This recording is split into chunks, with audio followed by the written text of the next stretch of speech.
Hey, hi, good evening, everyone.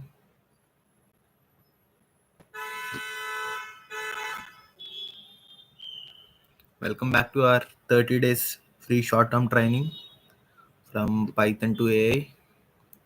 Let me share my screen. Right. I hope everyone is doing well. Right. Yes, let's get started, guys. Yep. What did we discuss yesterday? Yesterday we have understood a project management methodology, right? CRISP MLQ. I hope everyone have gone through yesterday's session.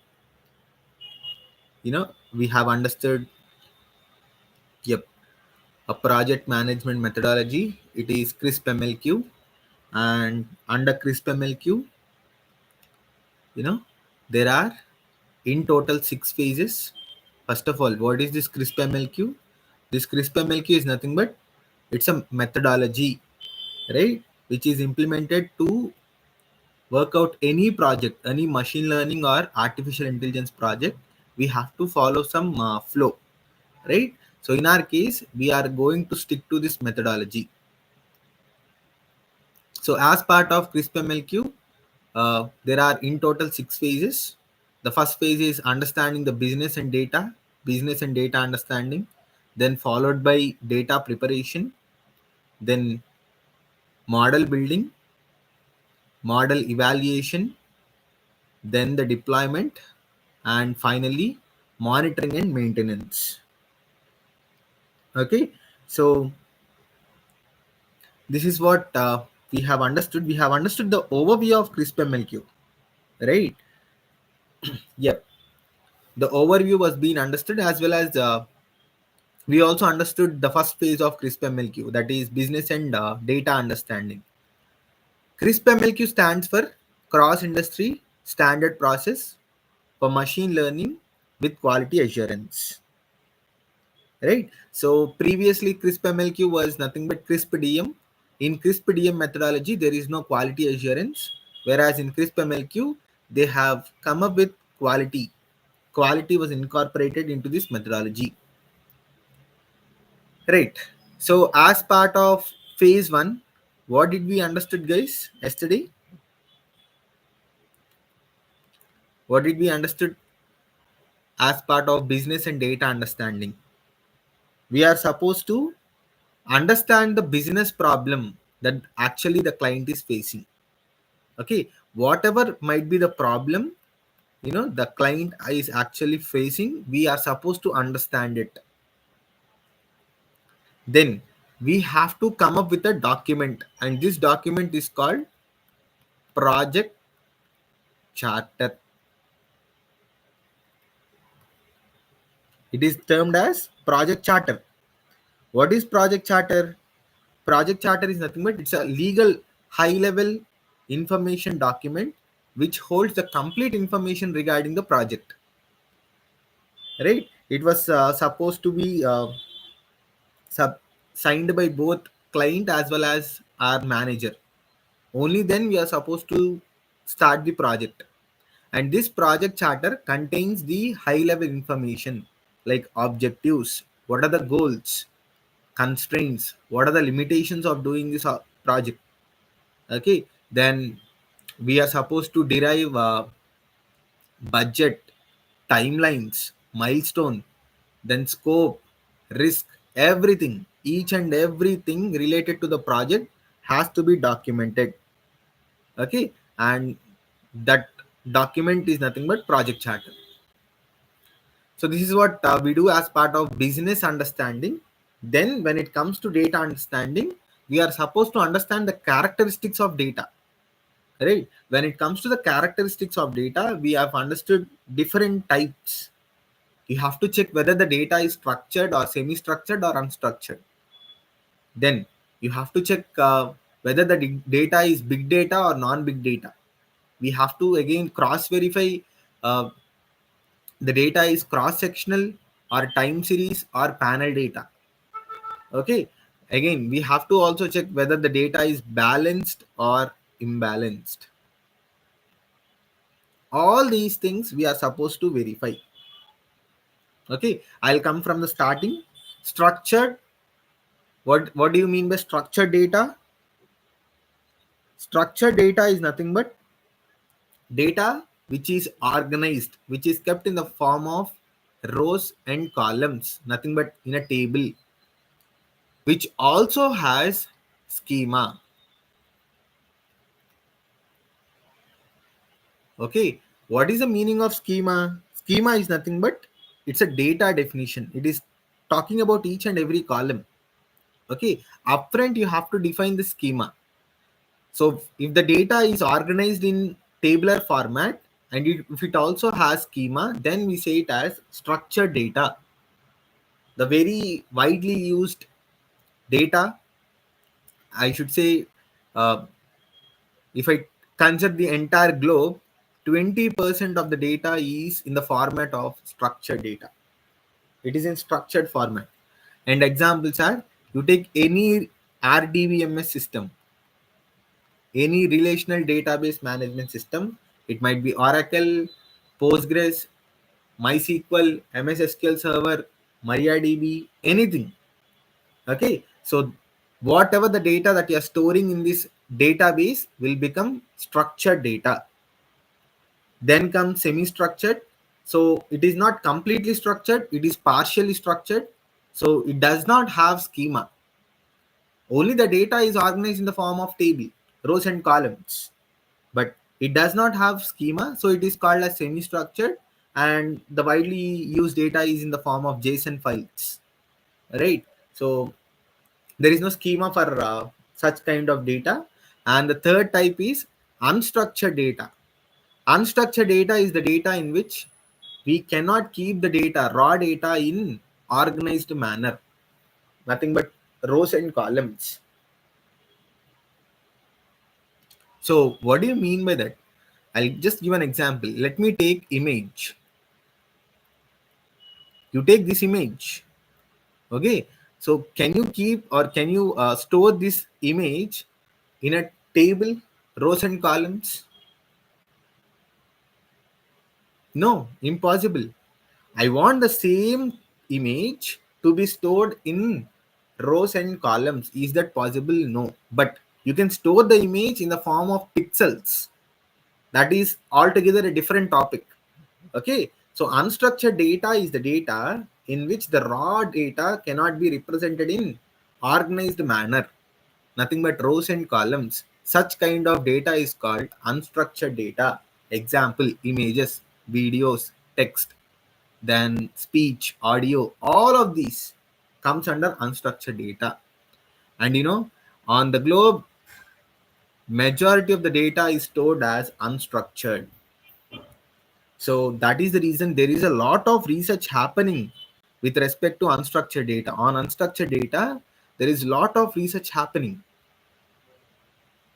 Every one of us is using chat gpt. Yes. And do you know what made chat gpt invent, or what gave birth to chat gpt? Unstructured data. Yeah. What is chat gpt doing? Can someone keep it on the chat? What exactly is chat gpt doing? Because I don't see any person nowadays who is not using chat gpt, right? Any person whomever I'm asking, they'll tell what is the tool that you're using. They'll say chat gpt or Google Gemini. What exactly does chat gpt do? If that is the question, you know when a user gives a prompt is nothing but input. Assume it as input. Okay, I'll keep it as say, what is machine learning? This is my input that I'm giving to chat gpt.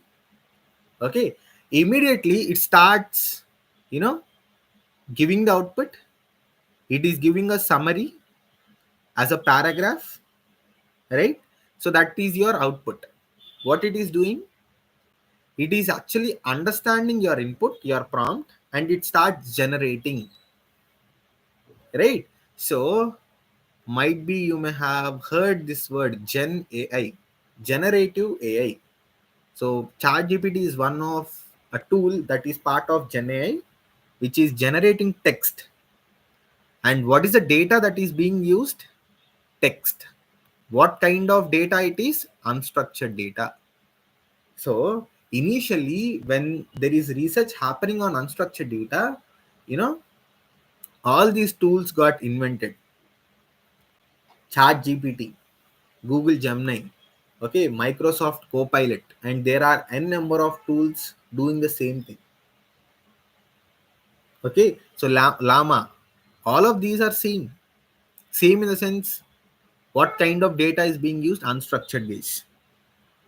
Right. Let us not go. It's not our cup of tea. We'll come back. Right. So we understood that majority of the data that is lying on the globe is unstructured data, which is in the form of images, videos, text, speech, audio, etc. Right. So in order to deal unstructured data, traditional ML algorithms may not give you proper results. So that is the reason a new topic was introduced, that is deep learning. This is subset of machine learning. We'll understand everything. We'll understand in the coming few days. But this is just an overview that I'm giving over here. Right. Let us not go to the depth. Right. Then what else has been discussed yesterday? We understood big data which is big. Akhil, I'll describe big data as data which is very big, is big data. Yes, you are right, my friend. But in general, big data is nothing but the data which is defined using 4 V's: velocity, volume, variety, and veracity. At what speed is the data generated? What is the size of the data that is being generated? What are the different types of data it is generating? And is there any uncertainty in the data? So all these four together talk about big data. And do you know, in real world, majority of the companies are using only big data, guys. Right? Majority. So in order to handle big data, the only, you have to start learning Spark or Hadoop. Two important tools, APIs, I should say. Yeah. So these are very important. Start learning one of these two. It's better if you learn Spark, because under Spark we have an API of Python. It is PySpark, Python Spark. So start learning PySpark, because the syntaxes, the functions, the way of writing the code, understanding it, it's very easy because it is a API of Python. Right. So we'll discuss in the coming sessions as well. We understood big data, right? Then we understood cross sectional, time series, and panel data, nothing but longitudinal data. What is the meaning of cross sectional data? Cross sectional data is the data in which you will have, or you will find, multiple you know multiple features. What are features? Nothing but columns. You will find multiple features, and the data will not be recorded in sequence of time.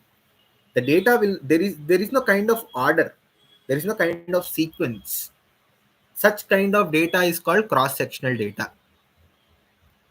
Right. Then what is time series data? Time series data is the data in which you will find only two columns. What are these two columns? One will be your time, the next one will be your output. Time series. Okay. It contains only two variables. One will be output, the next one will be time. Either you may be recording daily data, yearly data, monthly data, hourly data, then say minute data, whatever it might be. Okay, this time can be anything, guys. Okay, so I'll give just a small example. um, Recording sales of any superstore. Okay, so if you want to record daily, so it will contain day wise data, day and the date output, day sales. If not, you take prediction of temperature, so you'll do it for every hour, right? So in time column you'll have hours. Okay, so for every for every day you'll have 24 hours, right? So each for every day you'll have 24 rows.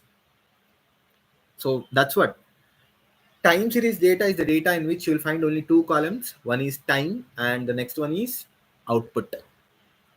And the time can be anything. It depends on the variable of interest depending on the use case. Right. Then the third one is panel data, which is nothing but combination of these two. This plus this. Okay. What does the meaning of this plus cross sectional plus time series means? Panel data is the data in which you will find n number of variables. I'll keep it out here. This would be better. You will have again n number of variables, many features, but one of the feature will be time. Okay, and even the data will be recorded in the sequence of time. It will be arranged in the sequence of time, right? If you have data in your data, if you have one of the column as time, obviously the data will be recorded in the sequence in an order. But since you don't have any time column here in under cross sectional, you cannot expect that sequence or order for cross sectional. Clear? Then comes balanced imbalanced data. What do you mean by balanced imbalanced? Balanced data is the data you balanced or imbalanced, you completely keep it on your y column. In your output column, you initially go and check for number of classes. For example, assume that you are working on a 3-class problem. There are 3 classes. Okay, so you have to make sure that each and every class have 30% of the values in the data. Okay, so if that is the case, yes, data is balanced. For suppose first class values, this is class 1. uh, Let me keep it as 30%. Okay, 30% of the values are present in your actual data of class 1, and say for second class you have 50% of the values. So obviously third class will be only 20%, right? In total it will be 100. So is this data balanced? No, because what we discuss, each and every class should hold at least 30% of the values. At least 30% of the value should be there. Here it is not meeting the condition, so the data is imbalanced. And what should we do with respect to imbalanced data? If the data is imbalanced, we are supposed to apply some techniques like cross validation, then SMOT, sampling, undersampling, oversampling. So there are n number of techniques which help us to make imbalanced data to balanced data. Akhil, is that mandatory that we have to work only on balanced data? Yes, friends. The reason is, what is the next step after data preparation? It is machine learning, nothing but model building, right? So these models, okay, are actually, when they are derived, they are built on top of balanced data. And if you are trying to build the same model on imbalanced data, it will not perform well. So this is like a validation that we check before performing or before building a model, right? So you have to check properly whether the data is balanced or not. If it is balanced, proceed. If it is not balanced, make it balanced, then proceed. This is, yep, done. So all these things we have understood yesterday, and today we are going to start a new topic. Okay, then we also discussed discrete and continuous data, the data types with respect to analytics, right? So the countable data is nothing but discrete, and the measurable data is nothing but continuous, and primary and secondary data with respect to data collection. So primary data is the data which is collected at source, okay, whereas secondary data is nothing but the data that we already have, that is existing with us. Such kind of data is called secondary data, right? So all these things we have understood till yesterday. Done. Phase 1 is done. Now let me talk about phase 2, which is data preparation. So we are going to prepare our data. That doesn't mean we are going to start from scratch. We'll get the data from the client, right? So we have to do some kind of activities on this raw data. And under data preparation, there are three subphases, substages. The first one is EDA, exploratory data analysis. Second one is talking about data cleaning. It is also called as pre-processing. You are pre-processing the data. Okay. If it is also called as wrangling, munging. You don't get confused. These are the different names used for cleaning the data. All these represent same guys. And finally, feature scaling. Sorry, my bad. Feature engineering. We'll perform engineering on the features. So here only we'll understand feature extraction and feature selection, because client may provide us say 50 features, 50 columns, but out of 50 columns might be only say 30 columns are actually relevant to our use case. So what about 20? What about other 20? Should I consider them? Not required. If you feel that, or if you identified that these 20 columns are not affecting the actual use case, what is the use of selecting these 20 columns? Not required, right? So this is part of feature selection, selecting your required features depending on the use case. Okay, then we'll also talk about feature extraction as part of feature engineering concept. Now let us start with EDA, the next topic. Okay, so let me start EDA. Right. So EDA stands for exploratory data analysis. And EDA is, which is part of phase 2, data preparation, takes majority of the time. It takes majority of the time with respect to any project. Why? What is the reason, Akhil? Reason is EDA is univariate activity. What do you mean by univariate? Uni means one. Variate, okay, that we are specifying here talks about column. That means EDA that we are supposed to know, that discussing, should be performed on each and every column, not at a time, but one column at a time. So, what do you mean exactly? To say that EDA that we are going to perform on the raw data should be performed on one column, then on the next column, then on the third column, then so on. Oh my god, what if I have 50 columns? What if I have 50 columns in my data? That's why, my friend, it takes or it consumes majority of our time with respect to any project. Okay. So you mean to say that EDA is consuming majority of the time? Yes. EDA and cleaning,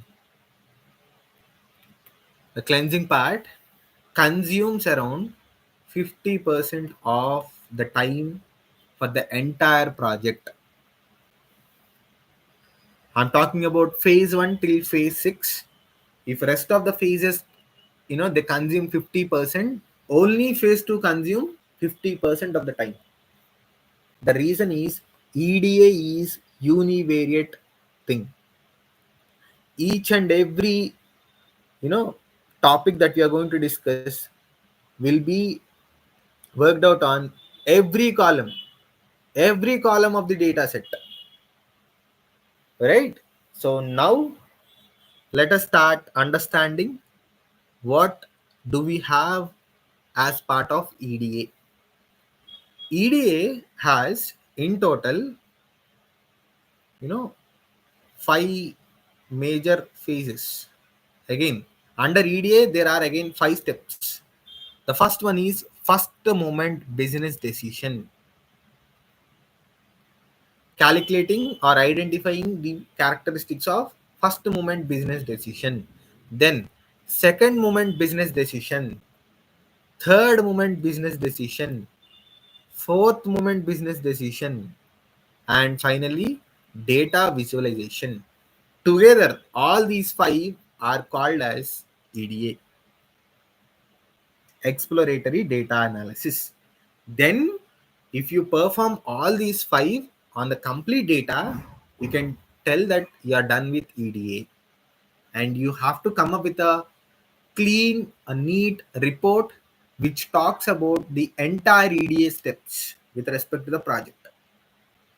Oh my god. If it is a small data, say if you have only five columns, hardly you'll complete it within an hour. Done? Yes. But what if you are working on hundreds of columns? It takes time. Right. Now let us jump into this business moments. EDA has business moments, first moment, second moment, third moment, fourth moment. Okay. What are these business moments and what does each and every business moment hold and why are they used? What exactly they talk about? Let us understand. Right. The first moment business decision, it talks or it measures about the central tendency. Central tendency. What do you mean by central tendency, Akhil? Central tendency is nothing but the center value, my friend. Okay, which center? You're talking about any area? No, no, no, no. I'm talking about the center, nothing but the representative value of your data. Oh my god, seems a bit confusing to me. What is this representative value? Okay, I'll give you a small example. Assume I'll take my data. Okay, A is nothing but Akhil. Okay, so let me take my data.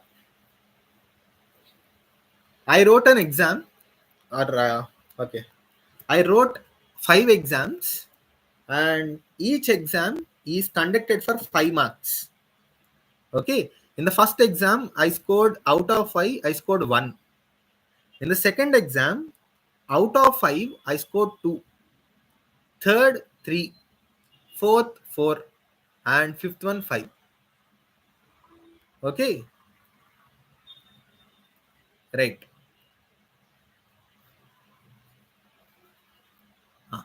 So these are my marks in all the five exams out of five. Now, if someone asks me, what is your average? Right? Or how much did you score on an average? What will I do? Simply I'll apply average formula. What is my average formula says or mean says? It says Add up all the values, sum up all the values, 1 plus 2 plus 3 plus 4 plus 5. Okay, sum of observations by number of observations. So this gives me 15 by 5, which is nothing but 3.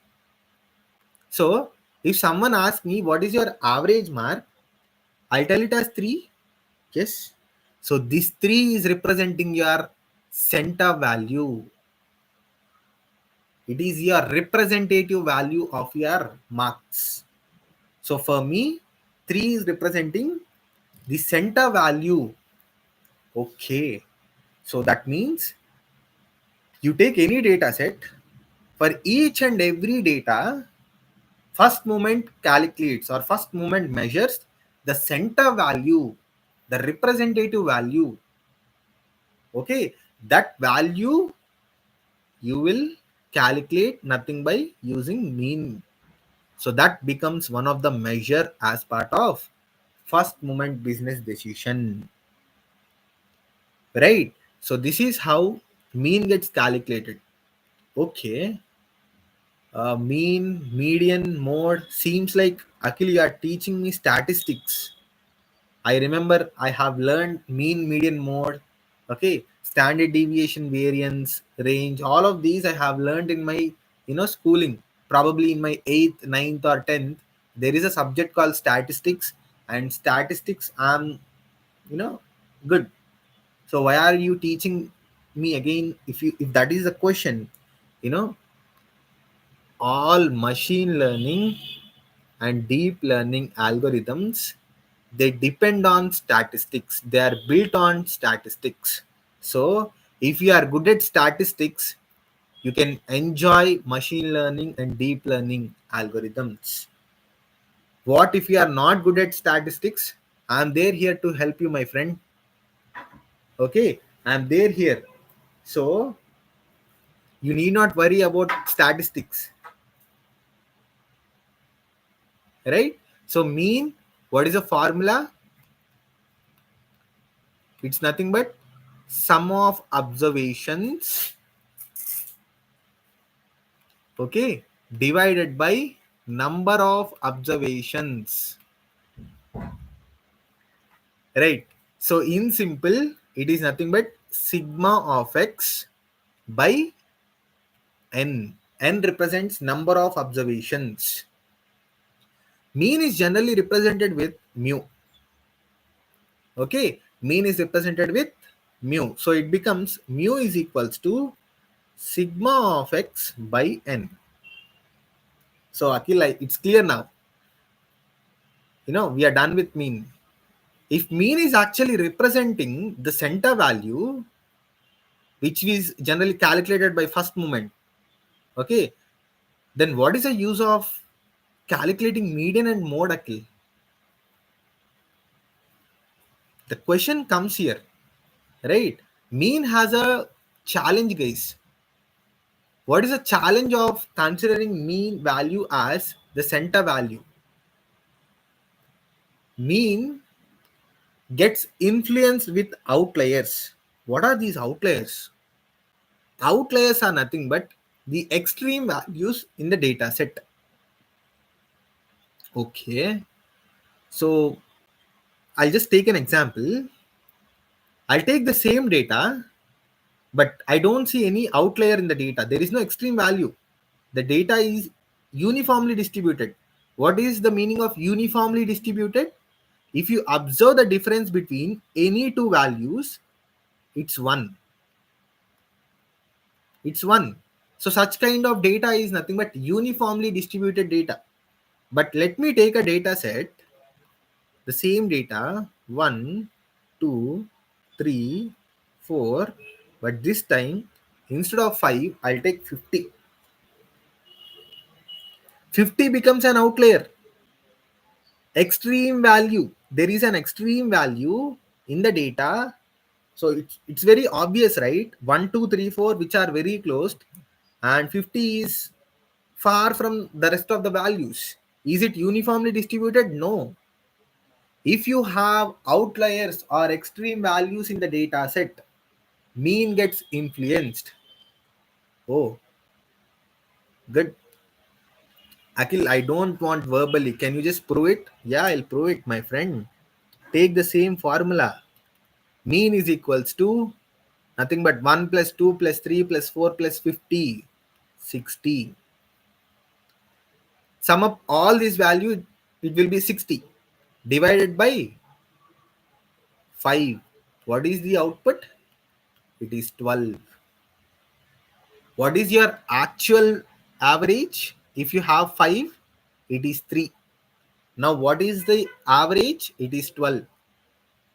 That's what I have commented, right? Mean gets influenced by outlier. Just because of one value, see the change with respect to my average. How drastically it got increased from 3 till 12. If this is the case, you know, can I consider, you know, mean as average as 12? So it says that for this data, the center value is 12. Should I agree with this? No. Just because of one big number, see how the variation in the output. So I'll not agree with this. Then comes median into the picture. What is the meaning of median? Median is nothing but middlemost value of an ordered data set. Okay. Middlemost value of ordered data set. Is it ascending order or descending order? You take any order, my friend. You arrange the values either in ascending or descending. Small to big or big to small. No worries. Okay. Middlemost value. What is the middlemost value? It is 3. Middlemost value of an ordered data set. That becomes our median. Even though if I have outliers are nothing but the extreme values. Where do I have the extreme values? I'll have at the ends. So I need not worry about the extreme values if I take median. So what can I comment here? Median does not influence by outliers. So if in the data, if there are presence of outliers, median has to be considered. Okay, median has to be considered, right? This is also clear. What if I have outliers? Median has to be considered. You should ignore mean. If there are no outliers, then proceed with mean, right? Now comes the third measure, mode. What is the meaning of mode? Mode is nothing but most repeated value. Most repeated value in the data. So anyways, the problem got sorted, right? See, if I have outliers, I'll proceed with median value, and if I don't have outliers, I'll proceed with mean. Okay, what if you have non-numeric data, or say you have categorical data like gender column? Okay, so what kind of values can you expect under gender column? You will have, you know, what do you have? Female or male, right? Female or male. That's it. Now the question is, can you calculate the average for such kind of data, or can you calculate median for such kind of data? No, obviously no, right? So it's impossible to calculate mean or median for non-numeric data, categorical data, right? So in such cases, we are supposed to go and use mode. What is the meaning of, or what does the definition of mode say? Mode say that you know, most repeated value. For example, this is also male. So the output will be male. Why? Because male is repeated for 3 times. So mode of such column will be male because most repeated value in our data is male. Is it clear? First moment business decision talks about the center value. Okay, it talks about the representative value of the data, and by default the representative value is nothing but the center value is nothing but the mean, the average. But the challenge that we have with mean is mean gets influenced by outliers, extreme values. Because of these extreme values, you can observe the change with respect to your output. 5 instead of 5, I just kept it as 50. I can see the variation in my output, 3 and 12. Right? So if I have outliers, median will be my measure. I have to go and calculate median. Okay. And if I am working on non-numeric data, then mode will be the first moment measure. Most repeated value. Clear? Okay. Akhil, I just had a question. What if I have equal number of values in both in a non-numeric column? For example, in the same column, I have I'll keep it like this: female, then male, female, male, female, male. If this is the question, if I asked you to calculate more, what will be the output, guys? What will be the output?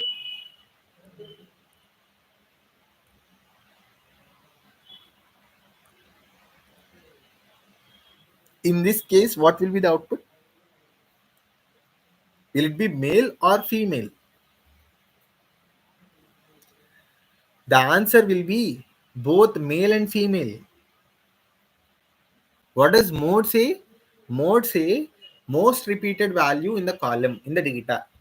So I have female for 3 times and male for 3 times. Both. Good. Such kind of mode is called bimodal. And if you get only one value for your mode, this is called as unimodal. Bimodal, unimodal. Okay, what if I get 3 values? It is nothing but multi-model. Okay, unimodal mode. Unimodal is representing that for mode you got only one output. Bimodal represents for mode we have 2 values. Multi-modal, nothing but more than 2. Okay, what exactly does mode talk about? If that is the question, mode actually helps us to identify clusters in the data. What are these clusters? What do you mean by clusters? Clusters are nothing but groups. If you have groups in the data, if there are groups, you know, cluster helps us to identify those groups. I mean, mode helps us to identify those clusters, groups. Depending on the value that you get for mode, you can talk about the number of clusters that can be formed with respect to the data. So this is an additional point that we get with respect to mode. Right. So we have completed first moment. Let me do one thing. In order to make session interactive, I'll do one thing. I'll go to Spider. All right.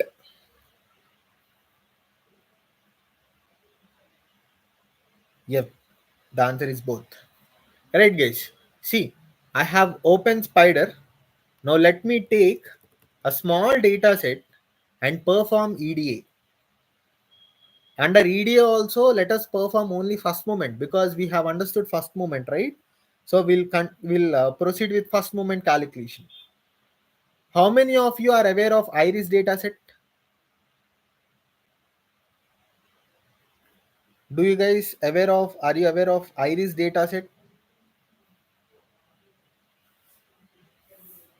If you are familiar with iris dataset, we are going to use iris dataset in this case.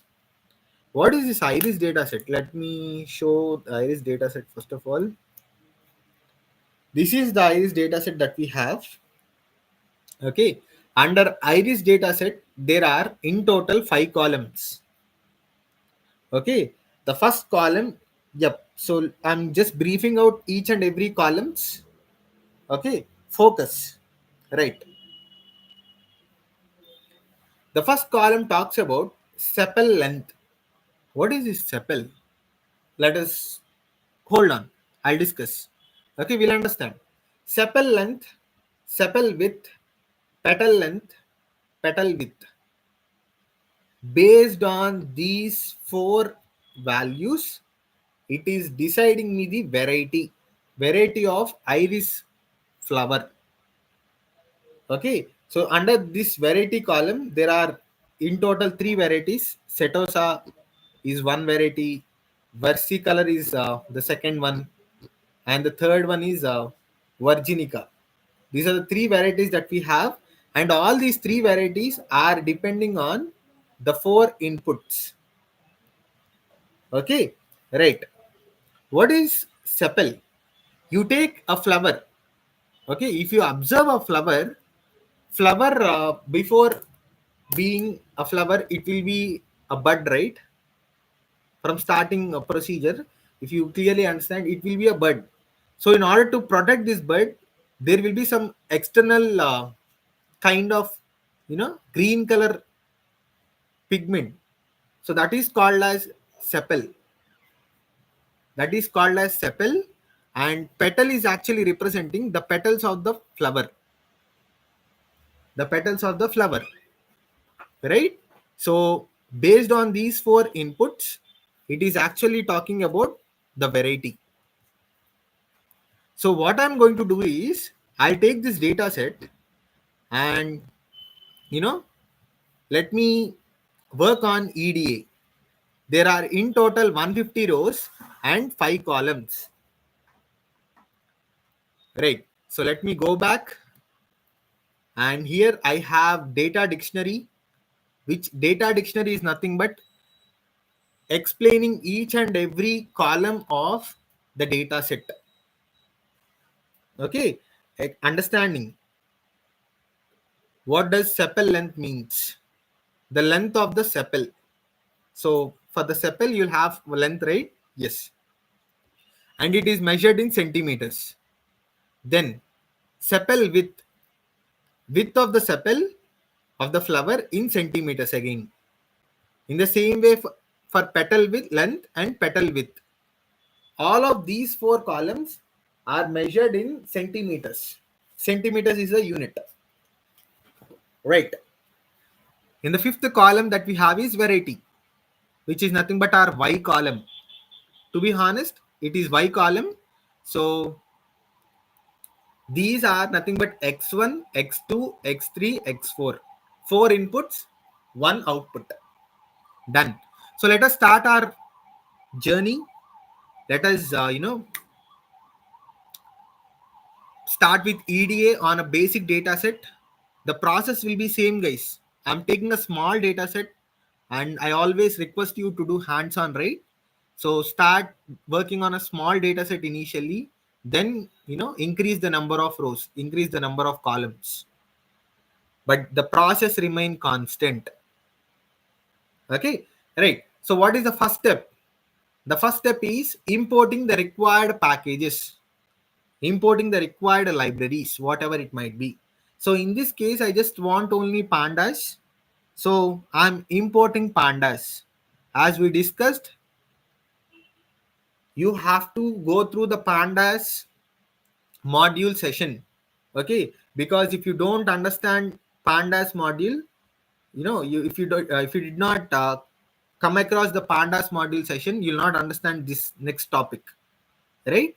So I request sincerely, you guys have to go through those sessions of Python, then start on EDA, because ultimately whatever might be the logic, we are going to use Python only. The programming language will be fixed, Python, right? So import pandas as PD. What am I doing? I'm importing pandas, okay, and I'm giving an alias name to pandas, that is PD. Why only PD? Because pandas is a module and PD is a universal recognized alias name given to pandas. Okay, so make sure that you use only PD, the universal shortcuts. But still you can proceed with your own alias name, that doesn't matter. But when your code or when your script is shared across other people, for easy understanding, for easy going, you know universal shortcuts give more, it creates more clear to them, right? So I have imported pandas. Now the next thing that I am supposed to do is I have to import, or I have to load the data set. I'm supposed to load the data set, right? So what am I doing is I'm loading the data set, okay, and this data set is present in this directory in my machine, in my local system, okay. Iris.csv is the file name which is present in downloads, a folder of C drive. In my C drive, there is downloads folder. Under downloads folder, I have iris CSV file.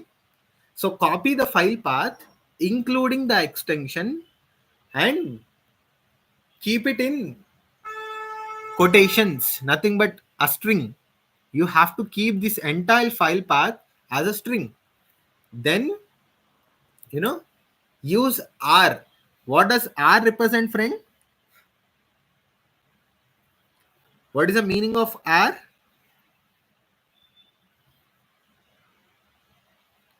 What is R actually representing in line number 14?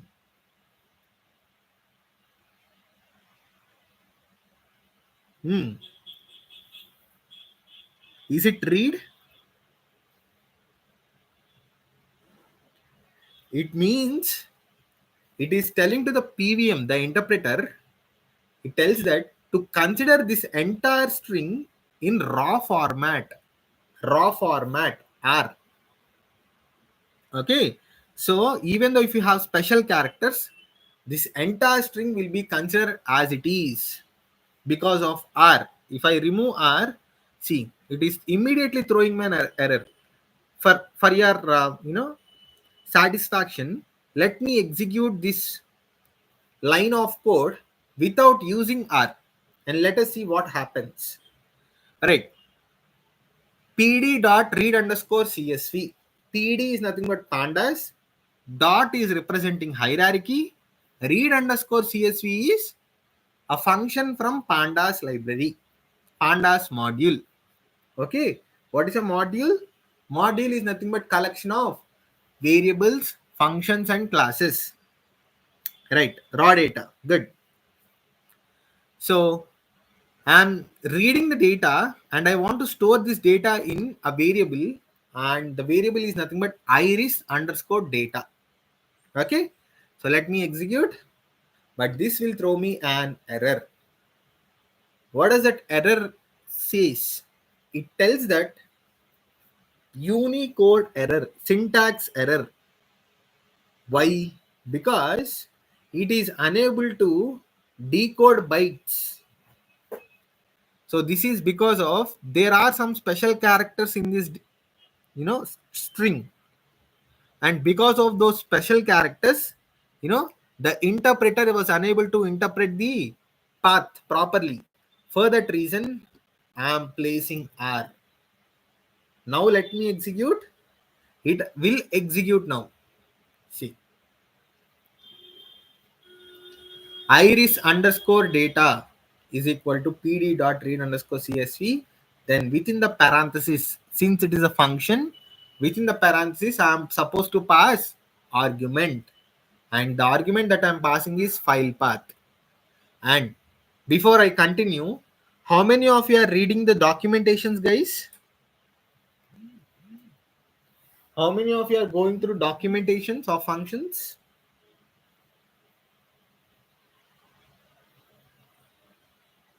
No one?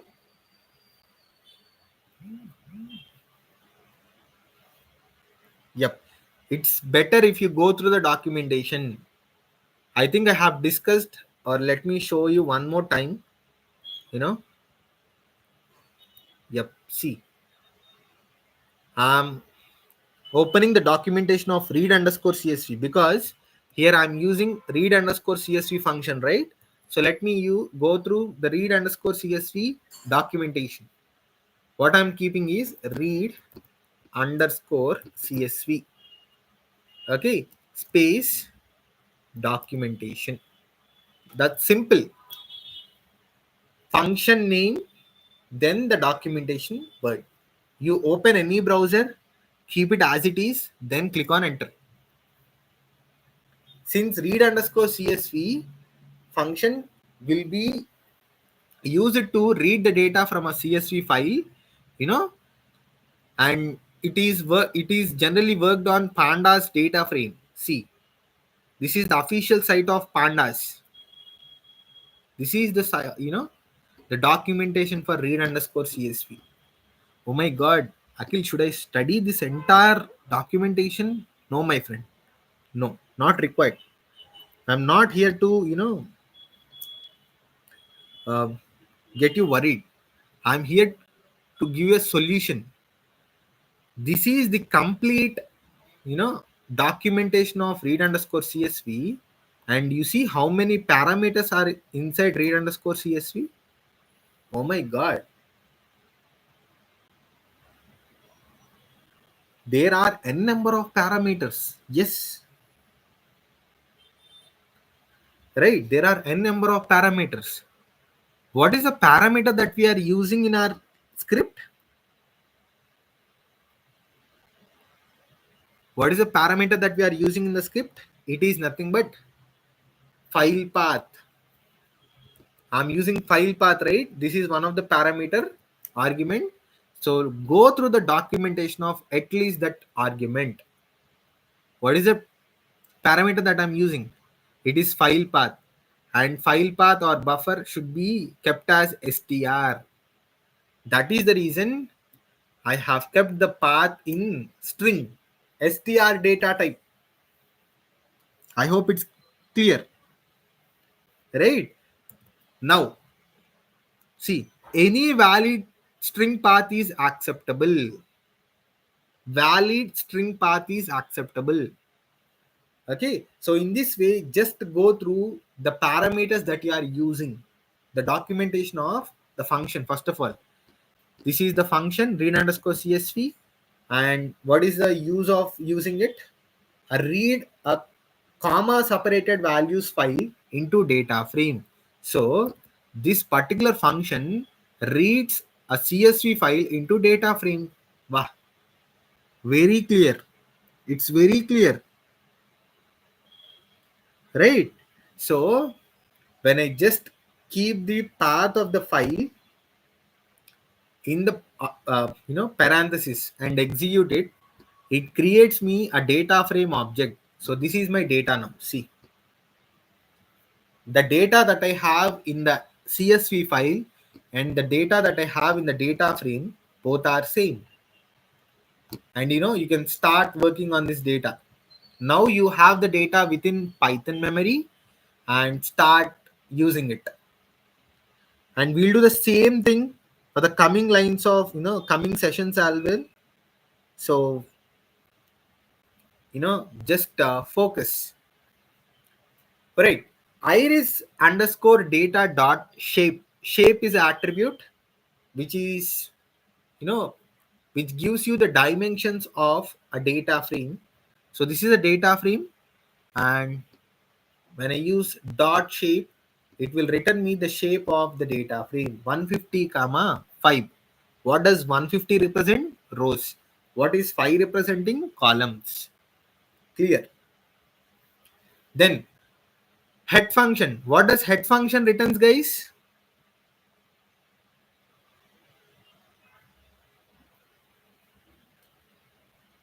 What does head function does? Don't focus on other things. What does head function does? Give me the output. Returns the top records. By default, how many records does it return?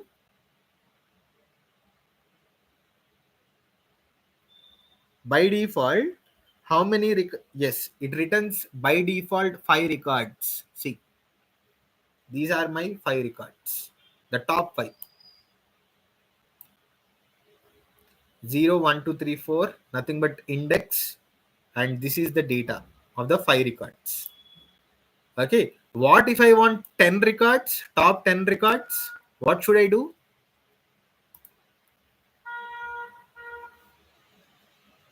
What if I want 10 records? Simple. Inside head function, I have to place 10, head of 10. Good. And this will give me the top 10 records. Right. So let me keep it back. Then I have tail function. Tail function will return the bottom records, and by default it will return 5 from the bottom, the last 5. Head top 5, tail bottom 5 by default. Right. Now we have info function. This is very important, guys. Info function, returns the complete information regarding the data set. Regarding the data, regarding a data frame, it provides you the information. Oh, what does info function return? It provides the information about number of columns. Then see, in total there are 150 entries, nothing but number of rows. These are the index. Then number of columns. Then column name followed by non-null count, nothing but how many of the values are non-null. So it gives you the information regarding the missing values. Are there any null values in the dataset or not? So seems like there are 5 columns and no column has null value. There is no null value in any of the column. Then followed by D type, data type, float, float, float, float, and finally object. Nothing but non-numeric. All of them are float, and only the variety column holds non-numeric data. Right. So this is what info function returns. Additionally, it also returns memory usage in the memory. Okay, how much memory is being used for this particular data frame? It is 6 KB. Let us ignore for it. Time being not required. And finally, describe function. Describe function will return us the descriptive statistics. Okay, this is already discussed. Right? It returns yes. It does not return, mode. It returns count. Then apart from count, it returns mean, standard deviation, minimum, maximum. Okay, 25th, 50th, and 75th percentile values of only numeric columns. So the output will be only for first 4 columns. For last variety column, it will not provide you the output. Count, mean, standard deviation, minimum, maximum, 25th, 50th, 75th percentile values. Okay, so this is what describe function returns. Now let us jump into the first moment business decision. Right. I'm going to print first moment business decision. So obviously it prints to the console. First moment business decision will be printed to the console. Then it prints mean, the first measure of first moment business decision. Done. It printed mean for me in the console. Done. Now let us calculate mean of sepal length, the first column. What is the syntax? Simple, guys. df, nothing but the data dot column dot mean. The syntax is data frame dot column dot mean. Okay, so this will return me the average or mean of sepal length column. It is 5.843. Oh my god. If I want to calculate the average of these values, how much time does it take? You should add up all these values and divide by 150. But instead of that, just syntax. If you understand the syntax and if you know, use the appropriate function, you'll get the output. I'll repeat the same and I'll do it on sepal with data frame dot column dot mean. So this will return me the mean for sepal with column 3.057. Yes, correct. Then I'm printing median. Okay, I don't know whether I have outliers or not in the data. I don't know whether I have extreme values or not, but I'm calculating all of these three. I'm calculating mean, median, and mode for the three, uh, all the three measures for the data.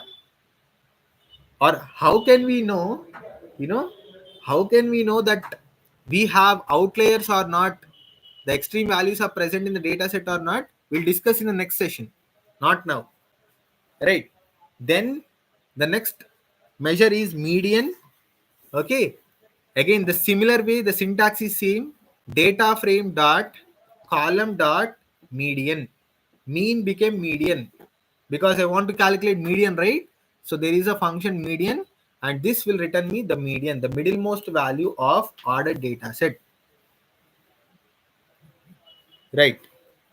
Then I'm going to calculate median for sepal width. So it is data frame dot sepal width dot median. It is 3. Done. So I'm not actually calculating mean or median for all the columns. You have to calculate mean and median, all the measures for each and every column. For every column you are supposed to do that, but as we are running out of time, I just kept it only for a few columns. Then the last measure, it is mode. I'm printing mode to the console using print function. Then I'm going to calculate mode for sepal length. So can we calculate mode for a numeric column? Yes, obviously. Whatever the value which is repeated for more number of times, that gets the output. That will be returned. So data frame dot column is sepal length dot mode function. This will return me the mode of sepal length. It is 5. 5.0 is the value which is repeated for more number of times. Then the last one, that is sepal width. I'm going to calculate the mode and here the output is 3.0. So for sepal length, 5 is repeated for more number of times, 5.0, and in sepal width column, 3.0 is repeated for more number of times. So in this way, we are supposed to calculate mean, median, mode for all the columns present in the data set. Right? So I'll stop it here. If you have any questions, yes, it's time for our technical questions. Right? Any questions for the day? Can you give the data set? Yep, guys, this CSV file that I was discussing, iris.csv, is present in Kaggle. Okay, all the data sets that we are going to discuss are available in Kaggle. All of them are open source. You can freely download them and start working on them. Okay, I'm not going to stop you. I have told you the location of these data. So start downloading and work on it. Okay, thank you. Thank you so much, friend. First of all, do you feel these sessions are really great?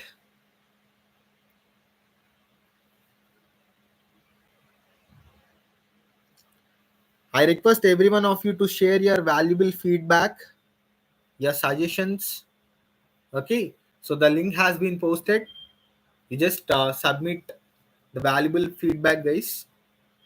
Thank you. Right, see, if you feel these sessions are very informative and useful, share across multiple channels. Ask your friends or your family members to join these sessions. You know, whomever it might be, if they are useful, you know. Okay, so share across multiple channels, guys. Right. Right. If no questions, we'll wind up the session for today. Thank you so much for joining. And I request you guys to do hands on. You know, thank you. Thank you, my friend. I'm getting very good compliments today. Right. So do hands on, guys. Hands on will help you a lot. And, that is the secret of success. So obviously, when you do more hands on now, you'll learn more and you'll grow. Right. So that's all for the day. Right. We'll see you in the next session. Right. Thank you once again. Have a great day. Bye. Signing off.